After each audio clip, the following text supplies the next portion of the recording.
காஞ்சிபுரத்தில் ஆடி அமாவாசையொட்டி வி.எஸ். ராமகிருஷ்ணன் ஏற்பாட்டில் அறுசுவை அன்னதானம் வழங்கப்பட்டது.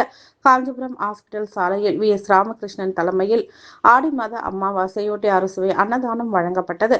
இதில் மாநகராட்சி மாமன்ற உறுப்பினர் மல்லிகா ராமகிருஷ்ணன் முன்னிலை வகித்தார்.